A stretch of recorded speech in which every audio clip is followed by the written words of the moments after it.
Well, nowadays, kids are entertaining themselves, teens, millennials and younger, are watching YouTube. They are? Why is this the first I'm hearing of this? I mean, I don't know how much of it's, scripted or not. Some from column A, some from column B. Then all of a sudden they come out with these, hour and a half long program of why I'm no longer a Christian. I think we can do it in less than that. And there's impact there. Here's hoping.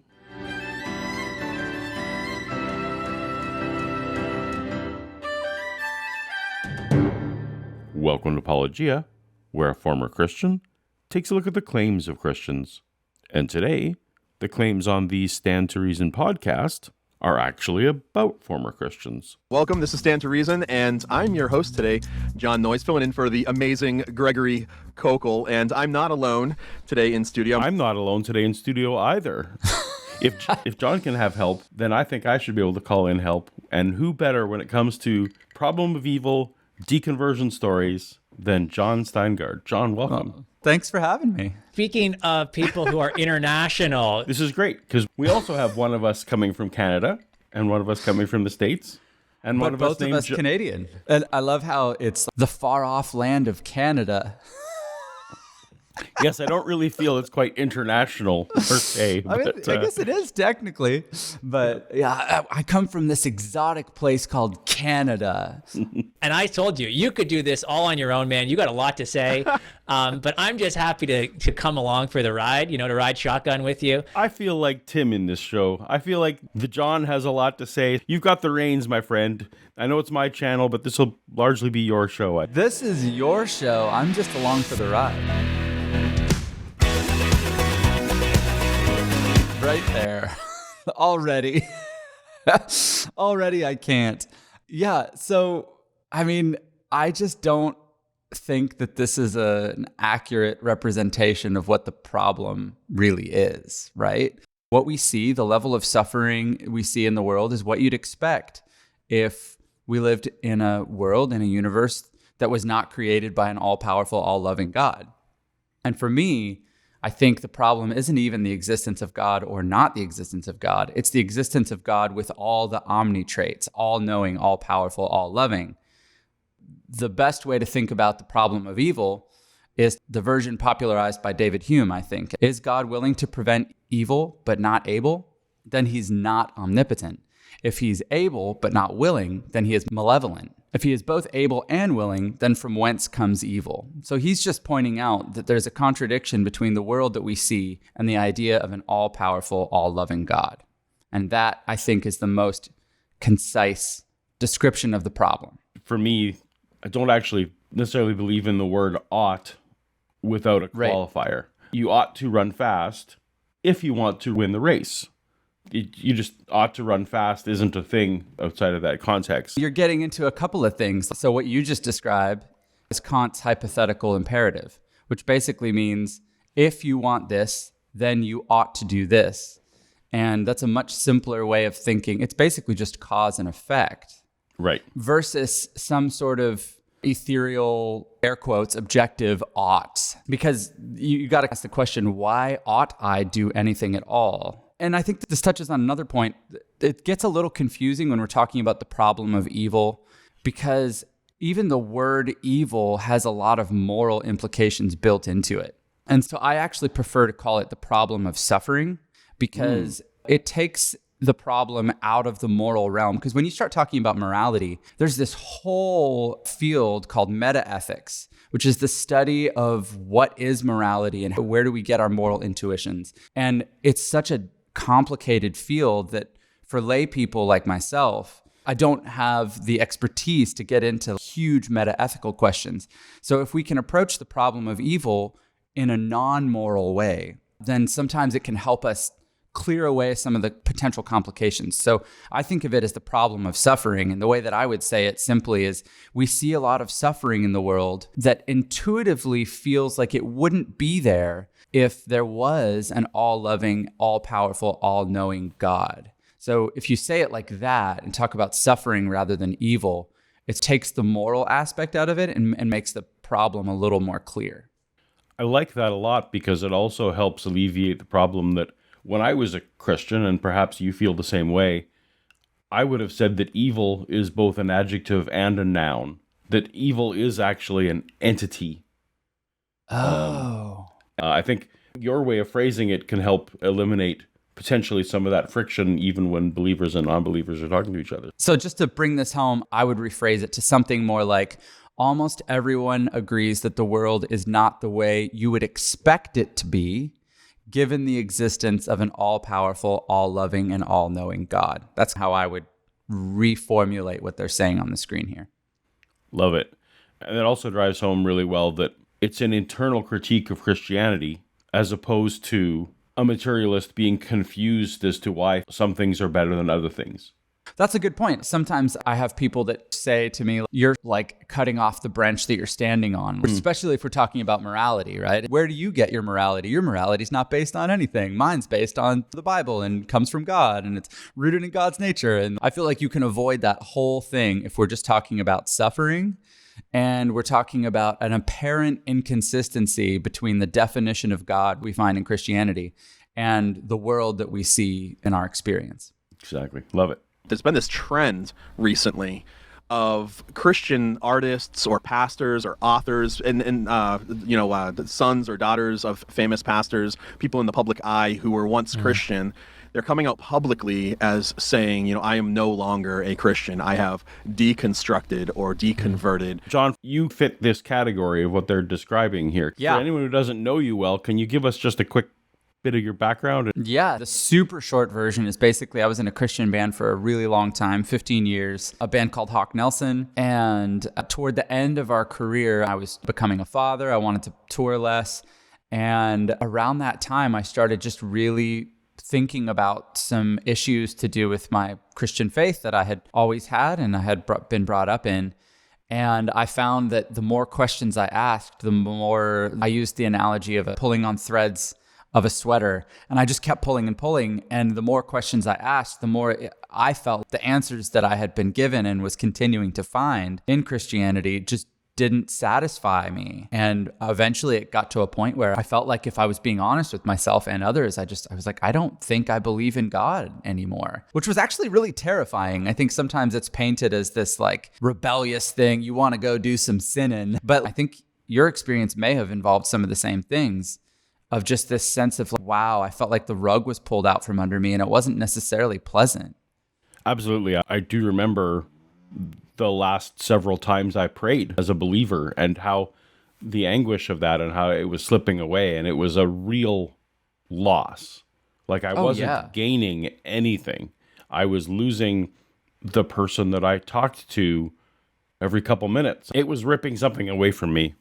Yeah, I feel like it's important for believers who are approaching this topic to understand that nobody that I know who's gone through this process, deconstruction, deconversion, whatever you want to call it, nobody that I know has done it flippantly and casually and carelessly. It's a really difficult and painful process, and it's usually undertaken with sincere desire to understand the truth. And if it's characterized any other way, it feels like a real straw man for me. So we want to set these other like parameters, these boundaries, at least for me when I'm wrestling with these things and other things in general. I set them within my theological context. And once you get your theology there and you let those serve as your bookends, kind of, I look at it like those bumpers that you put down in the bowling alley so you can't get it into the gutter, So you lay that groundwork, God's sovereignty, God's love, God's goodness, God's justice.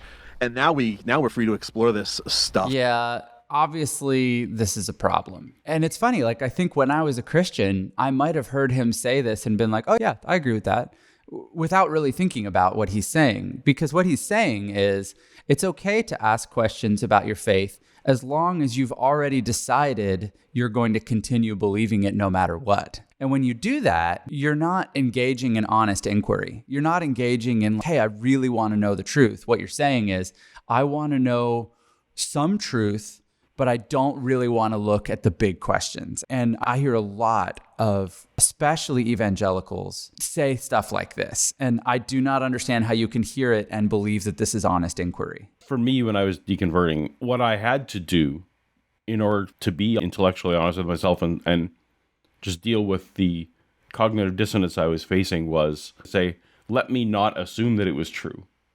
And that's Right. when I felt that I could start actually investigating. And that's when all the pieces started coming together. Christians come back to me this a lot. When you read the Bible, are you open to it being true? And I guess I would say the same thing when people who are potentially deconstructing, are you open to it not being true? Yeah, that's a really good point. I think actually it's not to say that anyone who's a Christian hasn't thought about these things. I do know Christians who have thought about these philosophical issues really deeply and are willing to question their presuppositions, but they've just come to different conclusions that I have. But very commonly, we see what Jonathan is saying here, where it's like there's a dogmatic decision made ahead of time. I am going to decide that these things are true, and then I'll look at everything through that lens. If something is true, it should be able to stand up to scrutiny. And by being unwilling to subject that belief to scrutiny, it's just not a fully open inquiry into what is true.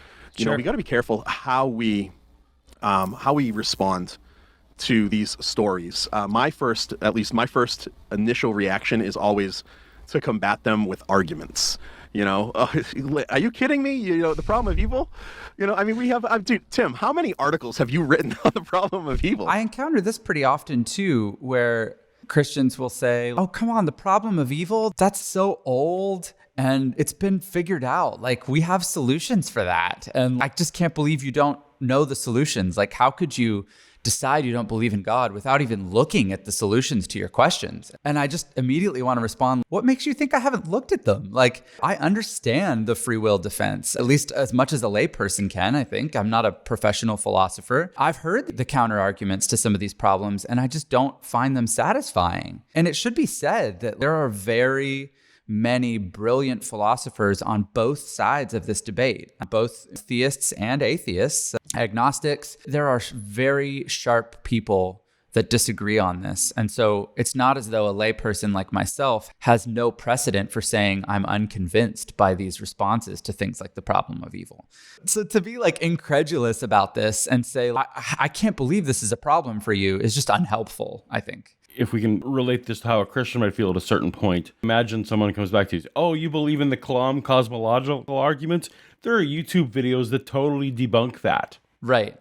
It's the same energy, I think, yeah, behind absolutely. those things. We should make it super clear that these are topics that have been discussed for a very long time by very intelligent people. You and I are not likely to solve the sort of problem of evil debate today. And I do think this stuff needs to be approached with a little bit of humility and also just an understanding that, this is my opinion, there are reasonable people that disagree with me. And maybe you feel differently. I don't know. One of the reasons why I like to have people on when we talk about problem evil is that I don't actually think the problem of evil is that great an argument against theism. Really? I still am actually quasi-compelled by the Christian answer to it, that a plausible, sufficient moral reason that I, as a non-omnipotent person, can't see right now could exist. And for me, that is still a reasonable out to the problem of evil. Actually, I think I would agree with that. And I think the strongest version of that I've encountered is when you bring in a moral ethical framework called virtue theory,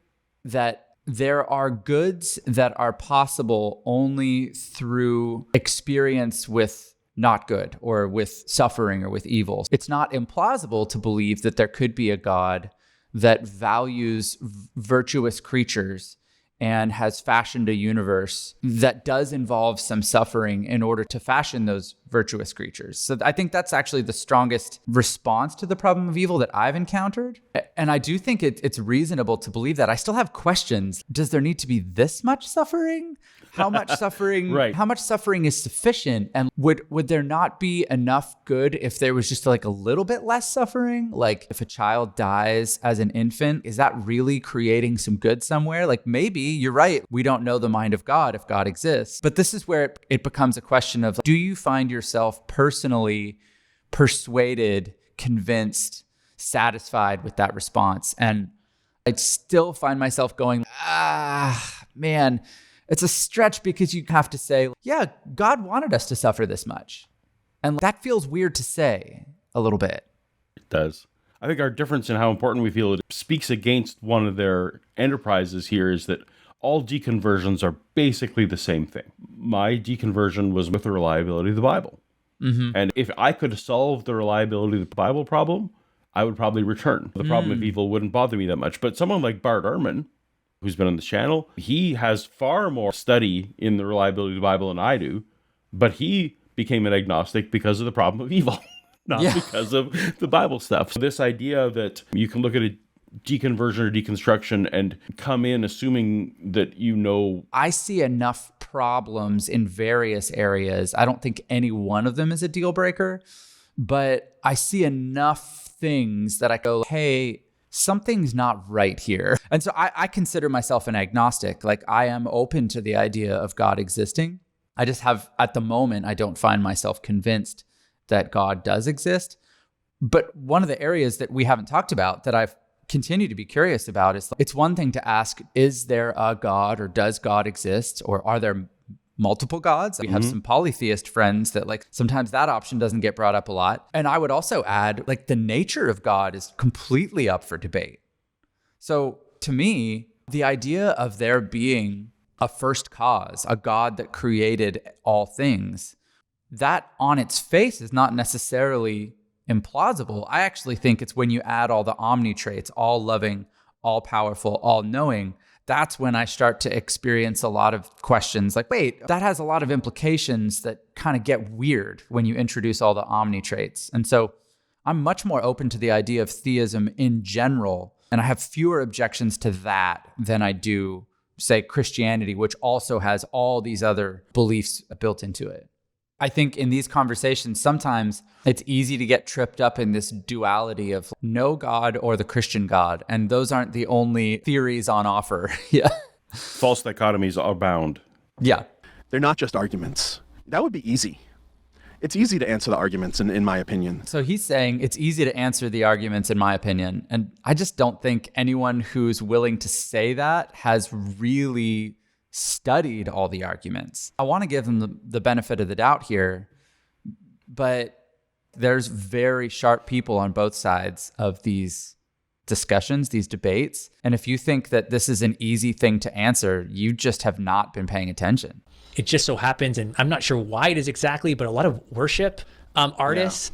So you have guys like Marty Sampson. This was a number of years ago. Hillsong guy. You have there's a latest guy from DC Talk. You have guys like Hawk Nelson's, Jon Steingard. Oh, guys like that are trouble. I've thought a little bit about this because they're actually somewhat right here. I do think that people in the worship / sort of music CCM space, it's like the big news on musicians is that they deconvert, and the big news on pastors is that they have a sex scandal. You know, that's not even funny. I shouldn't laugh at that, but wow. I don't know if it's true that it's more common with musicians. It kind of sounds true-ish. I don't know exactly what to make of that, but I do think that he's not entirely wrong to observe that, to mention it. I wonder if Christians would attribute that to maybe that a worship leader's faith isn't as grounded in the stand to reason university apologetics as perhaps the pastors have to be. I don't know. Yeah, that I could see that argument being made. Technical theological thoughts don't sing very well, and simple emotional appeals always sing better. Music tends to emphasize emotional thoughts rather than theological and technical ones, and so I don't think that musicians necessarily have a shallow view of their faith, although sometimes it could be true. I just wonder if that feeds into perception here that they're trying to paint, that if you're leaving for its emotional reasons as opposed to intellectual ones, or at least that's the dichotomy they're painting. Well, certainly, like, there are plenty of emotional reasons to change your mind on something, but doesn't mean those are the only reasons. And I would push back and say, hey, like, these services that you're having to try and get people converted, they're as emotionally packed as you can possibly make them. It's like we schedule things like worship music, then a message, really just drive that home, and then an altar call. You've got the guitar going on in the background, the really soft guitar stuff to just set the mood. If emotions are fair to harness when you're trying to convert someone, maybe don't criticize someone for having some emotions when they're deconverting.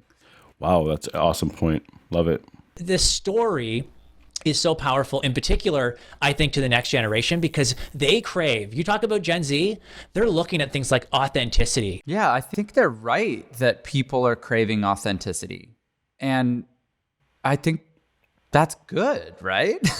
No? I would say so. I see that as a positive thing. It might be fueling deconstruction, but it's also fueling apologetics. Like apologetics have gotten more popular, but I do feel like a desire to approach our beliefs more authentically and be more certain of them is fueling both sides of these debates, I think. Would you say that anyone else's deconversion story had any impact on you starting the process? Oh, good question. I suppose Marty Sampson and Josh Harris are two guys that came out as sort of leaving Christianity within the year before I did. And so I suppose in some way it at least set a precedent where I felt like I had permission to a degree. But I don't know, their processes and their journeys are so different than mine. I don't feel like I was heavily influenced in my thinking by either of them at all. Because you and I had slightly different journeys to get to a similar place. I didn't know a single person who deconverted, or even a parasocial relationship. There wasn't someone that I was looking at. For me, the closest was Amy Grant got divorced, and that was a big deal. It's like, how dare you? I remember that. That was like a big deal. I was not influenced at all by some kind of trend or wave of deconstruction stories. It was just a lonely struggle until I came out later and learned that other people had the same. That was true for me. I didn't hear the word deconstruction until after I had already been down this road. The wave of ex-evangelical deconstructions that we see in the Twitter sphere now, I wasn't aware of any of that. I just had questions and I started reading books and I was horrified by what I found. On that, we agree, yeah. It's so ironic to be sitting on this side of the issue, because not too long ago, I was an atheist. Yeah, I don't think this is the credibility he thinks it is. There are plenty of Christians who aren't familiar with these philosophical questions, and there are plenty of atheists that are also not familiar with these philosophical questions. And I see, looking even just at philosophy of religion Twitter, I see silly arguments on both sides of these things all the time. And so saying that I used to be an atheist isn't necessarily a flex. But wait, I open every single video with I was a former Christian. I feel called out here. Okay, so, I mean, well, that's fair. I think a Christian might say, just because you used to be a Christian doesn't mean that you were an informed one. And you might actually not disagree with that. I wouldn't actually. But then I did really in-depth research into it, and I did a lot of reading. I was reading Habermas and Lacona and all these guys, Josh McDowell's Evidence That Demands a Verdict. And then I'm wrestling with it, and I'm coming at it from a completely different perspective. Like I'm just thinking to myself, man, like what? I don't understand what it is that's causing these guys to leave, because the answers are there. What is it that Rhett and Link and these guys from DC Talk? I thought that was a radio station until recently, man. I love this so much. Everyone's got different backgrounds, right? No shade. But DC Talk was so big in my world as a kid, so big in my view of my experience of reality, that to think it was a radio station is hilarious to me. That's right. The question is, to whom are the answers compelling? Because he rattled off a list of books there that I find to be ridiculous. So he mentions those names, and I think that if you immerse yourself in just that type of literature for long enough, it can become convincing, and to a point where you might think, hey, like, how could anyone disagree with this if you don't engage with some of the counter arguments? I think this can be true on the other side of the equation too. Like, totally agree. If you only engage with Bart Ehrman and Richard Carrier and Sam Harris, Dawkins and Hitchens, and if you only engage with their work and you don't read the counter arguments, you might be convinced of a similar thing, that it's just absurd to believe otherwise. And that's why I just think it's important to engage with both sides of these arguments. Jon Steingard, for example, he was a lead singer of a band, and he's done a number of now interviews with Josh McDowell and I mean Sean McDowell, and he was on the Unbelievable podcast, and he does a great job of explaining himself, and he seems very genuine, and he seems like he's really searching for this stuff. He's buttering you up. Thanks, John. I feel so affirmed. But the question that I don't think's been really asked to him is is what are you leaving? You know, what, have you actually tried true Christianity? Ouch. A stinger. Have you tried true Christianity? When people ask questions like this, have you actually tried true Christianity? I just want to say, which one? We have Catholicism, which, like, if you were a Christian for the first 1,000 years of Christianity, you were a Catholic. I grew up in a Protestant tradition that looked at Catholics as if they weren't even real Christians. So, like, even within Christianity, you have people looking at each other being like, well, you're not a real Christian. You're not a real Christian. Before I went through this process of deconstruction, I didn't even understand how much diversity there was within Christianity. I was raised in evangelical Christianity, and I really believed this is the true way to be a Christian. But evangelicalism is like what, like 100 years old at the most? And so even Protestantism is 500 years old. So there's 1,500 years of tradition before Protestantism was even a thing. And so when you say, have you actually tried true Christianity? What you're really asking is, have you actually tried my Christianity? And you don't want to believe that Christianity is subjective. And yeah, I think it's a wild oversimplification to say that. Because to this day, most Christians in the world are Catholic. And so if anyone was really going to have a right to ask this question, I would think it would be a Catholic. And then he started off with, I don't think anyone has asked Jon this. Just for the record, did anyone at any point ask you, have you tried true Christianity, or what were you leaving, or any questions along those ways? Of course. I've been asked that many times. I've definitely been asked that question. You heard it here first. All right. They're expecting everything in the worldview to be perfectly ordered, stackable, wrapped up with a nice, neat little bow. Yeah. And then all of a sudden they realize, wait a second, it's not like that. It's messy. Oh, it's messy now. What happened to these arguments are easy to answer.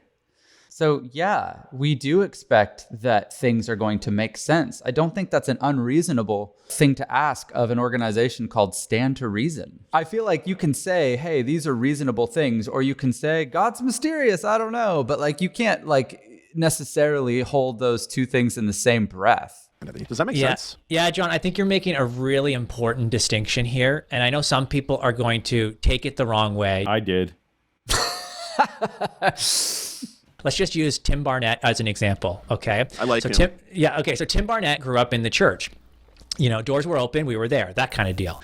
And yet, in my high school days, I lived like everybody else, my brother and I, and we would party, until 3 a.m. in my last 2 years of high school. Not partying, not being up till 3 a.m. Say it ain't so. I remember hearing stuff like that in youth group growing up and being like, ooh, partying, that's bad. And I'm just like, wait, it's like only in my adult years am I looking at it and being like, there's not actually anything wrong with being awake at 3 a.m. I'm awake at 3 a.m. all the time now. It's just now that's when my day is starting instead of finishing, because I'm almost 40 and I just wake up early now. I hear this and I actually want to say, screw you, Tim, because when I was in high school, if I was up till 3 a.m, I was memorizing scripture and I was praying. Or on a weekend, I might be playing board games with Christian friends, drinking soda. Yeah. Like, I'm assuming this story is going to be that I didn't really know what it meant to be a Christian when I was in high school, and now I'm much more mature. And so I get why high school student might leave because they're a little shallow.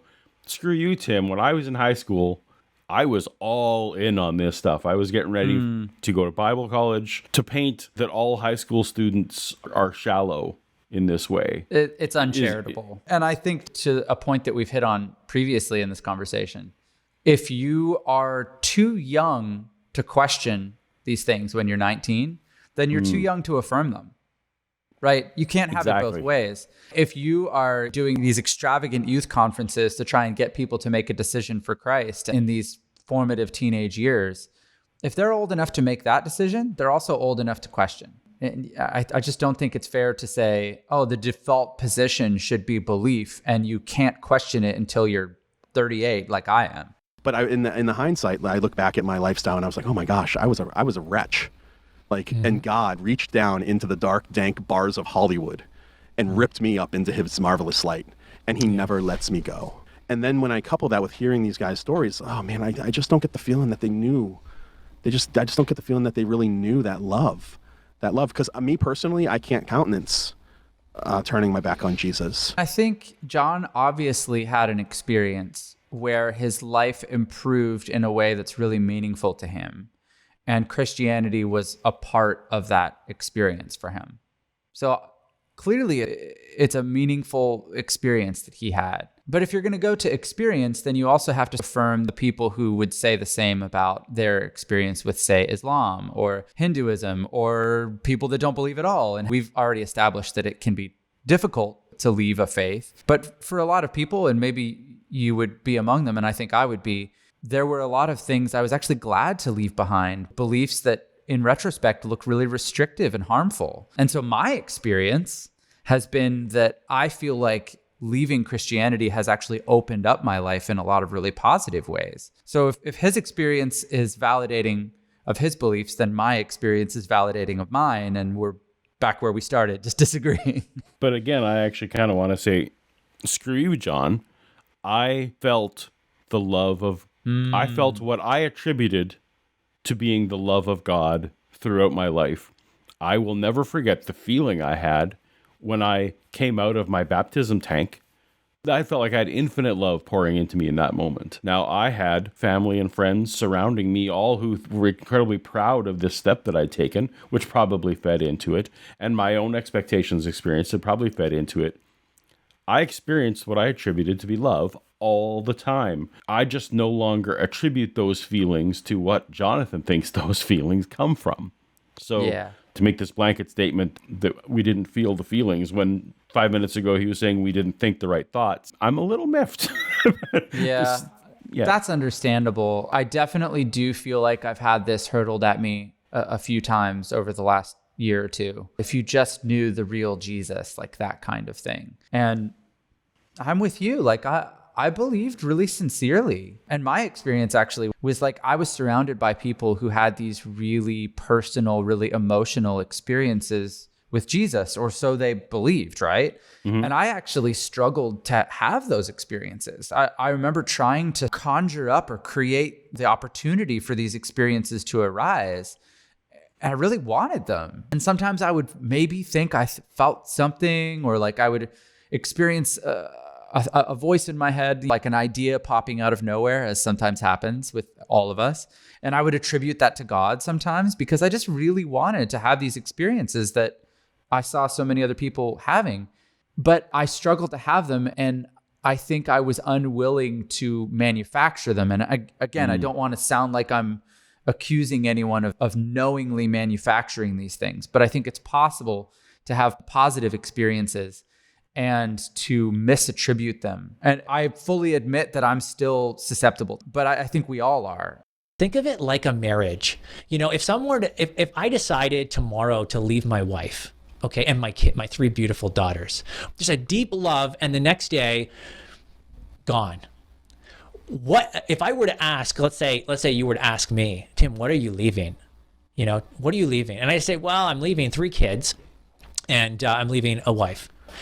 You would obviously see that there's something wrong there. I don't really, where's the love? Where's the Tim just completely broken because he's leaving behind this thing that was so beautiful? Oh man.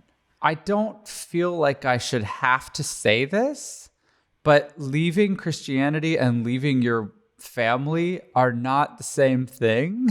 It's like a marriage is something you undertake as an adult. For many, like myself, Christianity is something that you're brought into as a child and you didn't necessarily commit to in the same way. So that's a pretty big difference. And then also, there actually are some perfectly good reasons to get out of a marriage. If it's abusive, if it's unhealthy, if there's disagreements that you just can't get past that are really damaging to both of you or just one of you, there are plenty of, I think, perfectly good reasons to end a marriage. Christians get divorced at similar rates to non-believers. So it's not as though being a Christian means you're guaranteed to not get divorced. So nothing about this works for me. For me, it is entirely not a good analogy. What would be more appropriate would be to say, I was married for 20 years, and then I found out that my wife didn't exist.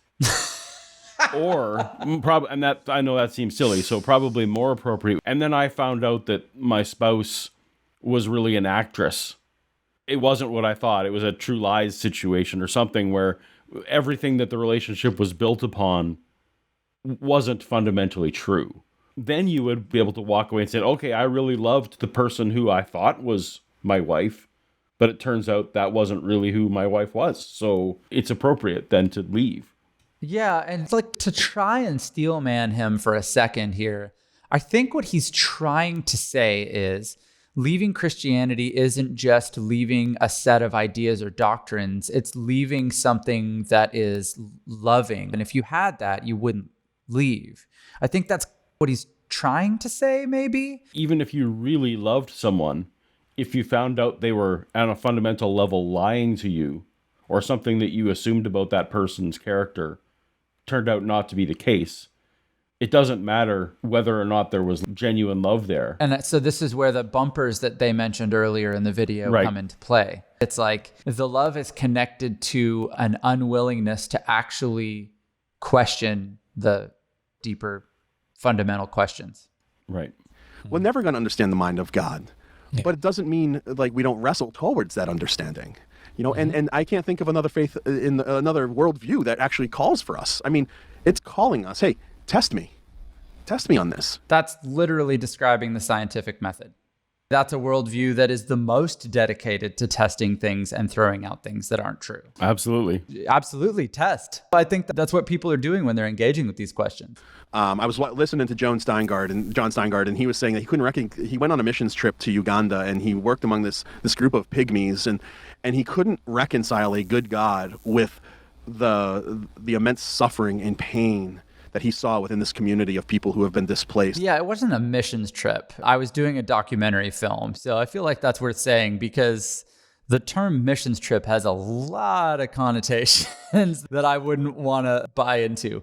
But yeah, I was there doing a documentary film about this people group, the Batwa, and I just saw suffering on a level that I had never seen before. This is what instigated my interest in the problem of evil, because I really saw things that I was just like I grew up believing that God is a God that intervenes, that's active in the world. And I just had a hard time while I was there imagining that this God who's all loving and all powerful and active in the world would be fine with the level of suffering that I saw. Most of the kids in this community don't make it to the age of 5. And I had just become a father myself. I was watching 4-year-olds take care of 2-year-olds because they had no one else. For me personally, it put me in a place where I had a very hard time believing in the God that is so involved in your life that he saves a parking spot for you at church. Oh, I just prayed and God, I just provided the perfect parking spot. Cool. There's 2-year-olds being parented by 4-year-olds in Uganda. So maybe I'd be fine with giving up a parking spot if God wanted to spend some time over there. That's the feeling I came back with. I recognize that's emotional, and I'm not saying that is the entirety of my sort of objection, but I definitely, that kicked off my interest in the problem of evil, or the problem of suffering, as I like to call it. I just saw this suffering that flew in the face of everything I'd always believed about God and reality, and it really kicked off questioning for me. Well, what does your new belief get you?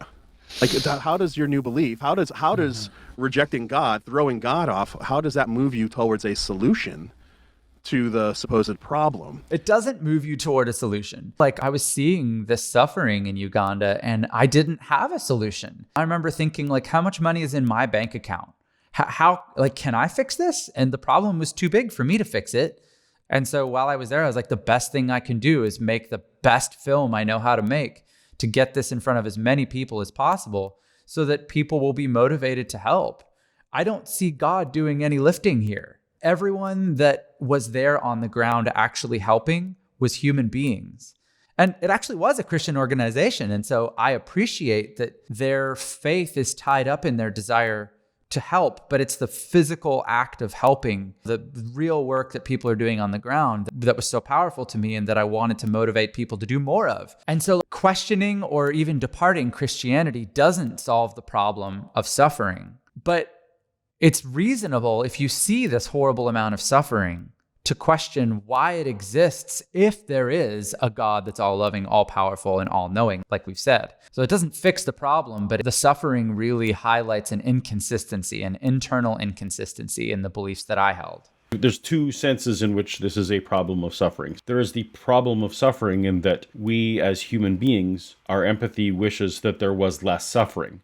We would like to figure out ways to reduce that. So that is one sense a problem. The problem of evil or the problem of suffering from an argument for God perspective is an internal critique saying that the suffering that we see is incompatible with the proposition that you're putting forth. They're two whole separate things. Totally agree.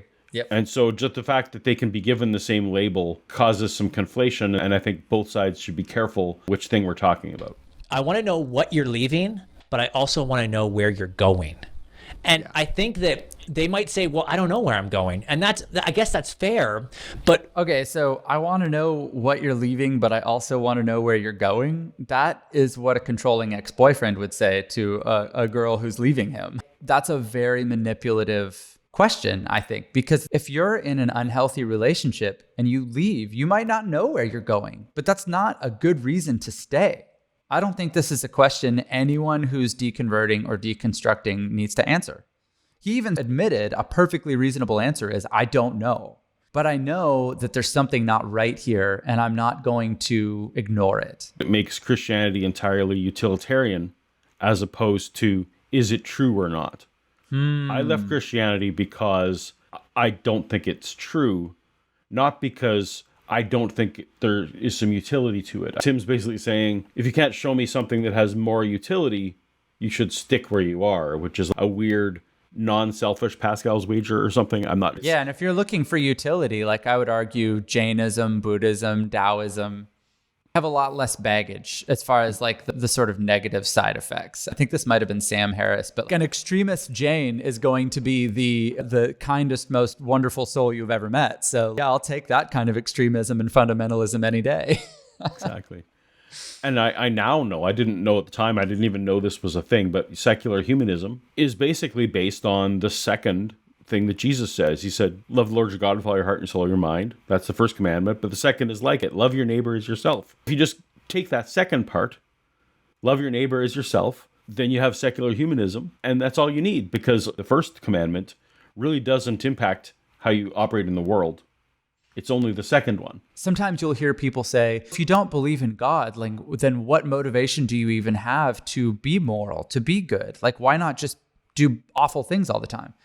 And do you really feel like if there was no God to punish you, that you would just be a horrible person? Is that what you think about yourself? I believe better of you than that. I believe that you want to do good because it actually is good to do good. I think that your life is benefited when you live it in a moral way. And I don't think that you need to have a God looking over your shoulder, threatening to punish you in order for that to be true. And in fact, if I encounter someone like that, then I generally say, well, I hope you remain a Christian then. I think that if you ask them, where do you think you're headed? You're asking them, what do you plan on believing in the future? Without giving them the opportunity to really consider it. So I think the only appropriate answer for people that are in the middle of this deconstruction, deconversion process, generally you're going to want to say, I don't know, and then refuse to decide on an endpoint before you've done the thinking and the reading and the contemplating. And that stuff doesn't help because people have a sin nature. When sin is pervasive, well, you throw more money at it, more education, more time, more programs. Well, and it's a cyclical thing that once you're in, it's hard to get out of. Yeah, I just don't understand vilifying people that are going out and doing actual, real, tangible work to help alleviate suffering in the world. I don't think he actually means that. I've got to believe that he would look at organizations like Charity Water, which is a secular organization that brings clean water to places where there isn't clean water. I've got to believe that he would look at that and think that's a good thing. It sounds like he's saying that it's pointless. I want to give him the benefit of the doubt and say that he doesn't actually believe that. I've been in Christian circles, unfortunately. I'm very pleased to have grown up in a Mennonite tradition where if anything bad happened in the world, we would run out and do stuff. So I grew up in that great tradition. But at the same time, they would pull out the verse, you'll always have the poor among you. Basically, we're not on earth to make this better. When we give someone a cup of water, we're doing that because we might be entertaining an angel. Oh, so it's selfish again. Or it's, here's a cup of water and a tract. That's one of the problems I have with Franklin Graham's organizations. Here's a couple of pencils, but you have to quote some Bible verses first. Yeah, that feels a little icky. Yeah. Or a lot icky. I know you're giving Jonathan a lot of benefit of the doubt. I'm not sure. If I were talking to him, I would want to understand what he means by cyclical there. The idea that helping people in the moment doesn't necessarily fix the problem. As he was describing that, I was thinking of his own ministry that he works for. Stands a Reason, being an evangelist and an apologist, is also incredibly cyclical. Didn't you do evangelism in the 50s? Why are you still doing it? Yeah, eating is cyclical. Why have a meal? You're just going to get hungry again. But they're fashioning a God after their own image, ultimately. Which is what I often think Christians are doing. Now, I don't know Jon Steingard's position currently as far as morality goes, but I know that he did cite instance of terrible evil that he saw on one of his mission trips. Now, to me, it would be very strange if he now moves away from objective morality into some kind of subjectivism, because that's where his original challenge. That's what his original challenge is, based on some kind of objective standard. Okay, 3 things here. First off, I didn't cite an instance of evil. I cited an instance of suffering. Remember, we're demoralizing this conversation. Suffering. And then John said, this really is evil. No, it really is suffering. And then also, maybe he's not aware, but outside of faith circles, theistic circles, there are plenty of people who are atheists that are moral objectivists, that do believe that morality is objective. I have done a bunch of reading on morality, and I don't exactly know where I land these days. Sometimes it feels a little like semantics, like depending on how you word it, depending what you mean by morality, it can be subjective or objective, just depending on how you're talking about it. So I don't boldly declare myself a moral subjectivist or objectivist. I'm still a student of morality. But there are plenty of atheist philosophers who are moral objectivists. So rejecting Christianity doesn't mean you're automatically a moral subjectivist. So I would disagree with that false dichotomy. And then also, like you and I have both said, this is an internal critique, right? I'm pointing out an inconsistency between 2 things that Christianity affirms in general. And I don't think I have to stand on anything to do that. I mean, this goes back to that famous C.S. Lewis quote where he talks about, as an atheist, his argument against God was that the world seemed so cruel and unjust. But then he asks, how had I got this idea of just and unjust? Right? A man doesn't call a line crooked unless he has some idea of a straight line. Even though C.S. Lewis is one of my favorite authors, this line has always puzzled me a little bit because it feels like it's not that difficult to respond to, in the sense that we've all experienced suffering in life, hard things that are not difficult to see that our life would be better without. And when Lewis says you have to have some understanding of a straight line, there doesn't actually have to exist a straight line in order to imagine what a straight line could be, because you see some lines that are less crooked than other lines. And then you can imagine, a straight line would be a line that has no crookedness at all. But that doesn't mean that it exists. Or I actually like to change Lewis's analogy a little bit. To me, it's more like saying you can have 2 sticks and know which is longer without having any idea of what the most long thing is. I love that. That's an even better way of saying it. You should go with that. That piece, now you're just rejecting it altogether. You needed that, to make your case against Christianity. No, you didn't. Setting aside the fact that it's perfectly coherent to be an atheist and also a moral objectivist, if Christians are saying we get our morality from the Bible, I'm just like, where exactly, right? Because we're talking about an internal critique, right? There's things in the Bible that are pretty horrifying. And nobody kills more people in the Bible than God does. Even right down to the idea of if you believe in hell as eternal conscious torment, after you die, if you don't make the right decision as far as following Jesus and believing in Jesus, then you burn forever. And I think it was Augustine that painted this picture of God regenerating your skin so he could burn it back off again. And it's like, that's your vision of God, where that's where he throws people, and you've missed your chance to make a decision otherwise. Your time's up. This is your experience now for eternity. Again, this is an internal critique, and where we get our morality doesn't really need to matter to this critique. I think that you got this from, you got it from the conversation between Sean McDowell and the genetically modified skeptic. Yeah. Okay, so our kids, we have kids about the same age, all girls between us. It's like ridiculous. All girls, lots of drama. Yeah, we have all girls, lots of drama. That's not misogynistic at all. It just slips in there sometimes. Yeah.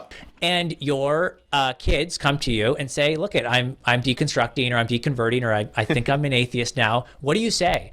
And Drew wishes that people would have said in his community, the number one thing that you can do, and this needs to be the first thing, express your unconditional love for them. I love you, period. Not I love you, but So cool. this, and this. Just I love you. That's it. I love this. And this is something where I've got to give Tim and John some credit here. I really appreciate that they're emphasizing this point. I do feel like I have people in my life who responded this way to me when I started deeply questioning things. And I'm really grateful for that. I feel for people who don't have people in their lives that respond that way. Because I know plenty of people who've gone through deconversions and deconstructions, whatever, and didn't have anyone in their life that responded like that. I don't know. What was your experience? First, I want to say you can give them credit for emphasizing it, and I'm glad they are. But sadly, it took them watching an interview with my friend Drew, an interview with an atheist, for them to realize, oh, we Christians should be loving first. Okay, that's a fair point. Yeah. Fortunately for me, there was a handful of people in my life who did exactly that. We love you no matter what. I don't know how I would have got through it if not for that. And I've witnessed firsthand many people for whom not a single person continues to show them love. And that is awful and that sucks. So I was a lucky one, but I know that not everyone is. I've adopted this with my children and my family who are Christians. I say the exact same thing back. I love you no matter what we disagree upon. And I emphasize that as much as possible because no disagreement is worth losing some of those relationships. Yeah, totally agree. What's the Second point.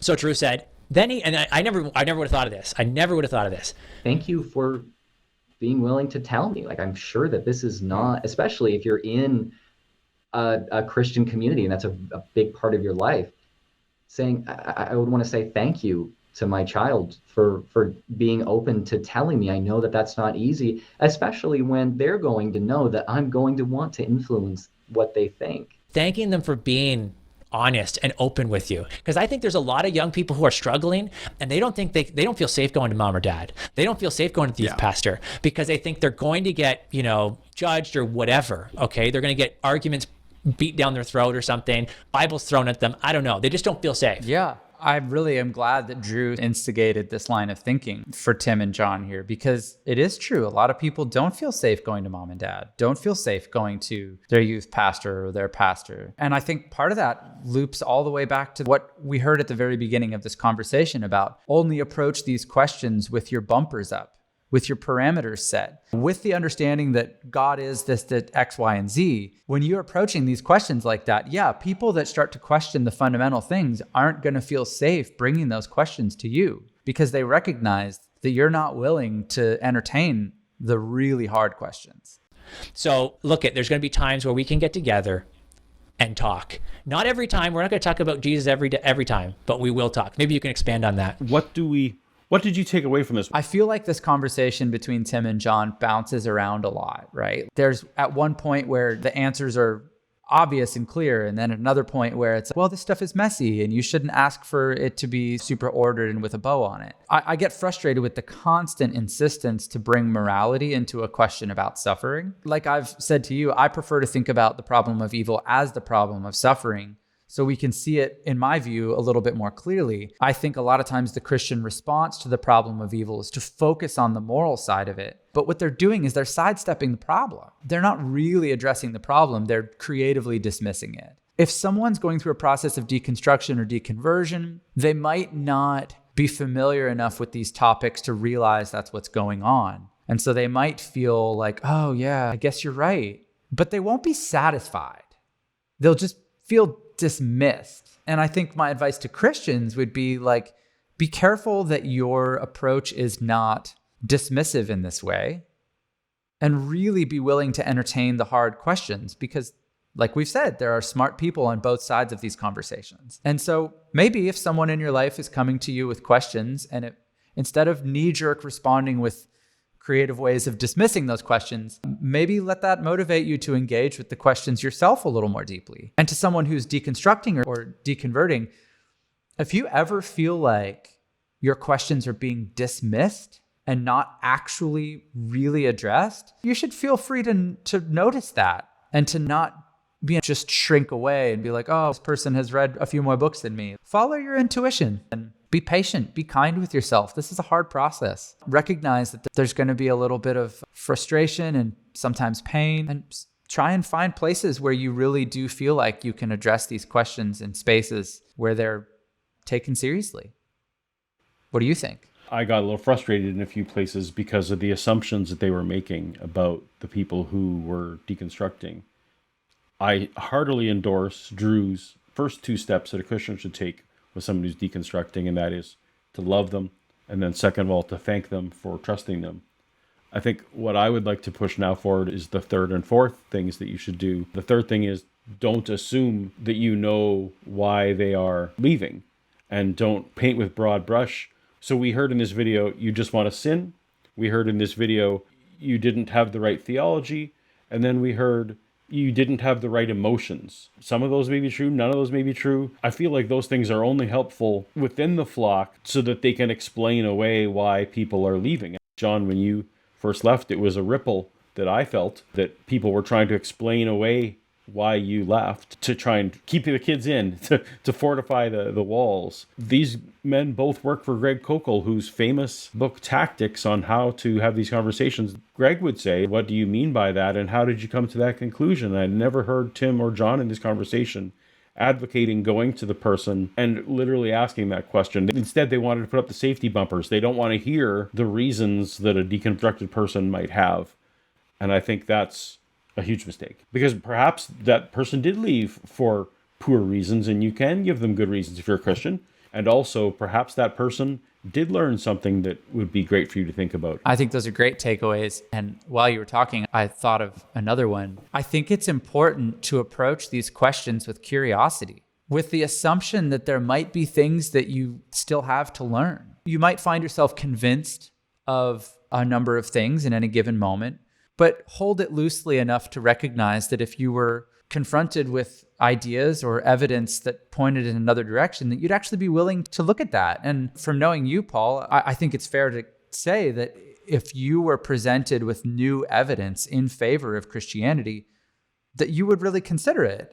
Everything I know of you tells me that is true. And I hope that's true for me too. And I strive for that. In the last year, my position on theism in general has changed because I've recognized that it was important for me to decouple my criticisms of Christianity from my criticisms of theism in general. And I just think it's important for all of us to approach these questions with that sort of openness. You know, where it's like, okay, maybe I'm laying it on a little too heavy for her. So, wow, this is like the fastest hour I've ever experienced in my entire life. Well, that's hardly an endorsement for how great your life is, but I understand the sentiment. And on my end, time always flies when Jon Steingard is involved. Great. Yeah. Thanks so much for having me. I love batting these things around. And hopefully at some point we'll actually get to hang in person someday. I'd really enjoy that. Me too. John's kind of enjoying some time as a private citizen these days. But you can find the link to his YouTube channel in the description, where he hosted an excellent conversation with a handsome Canadian, and also a link to his Twitter, where he still periodically interacts with religious and apologetics topics. Subscribe and follow and let him know that Paulogia sent you. And if the time flew for you as well, tap on the thumbnail on screen now for more. See you over there. Sweet. See ya. Later.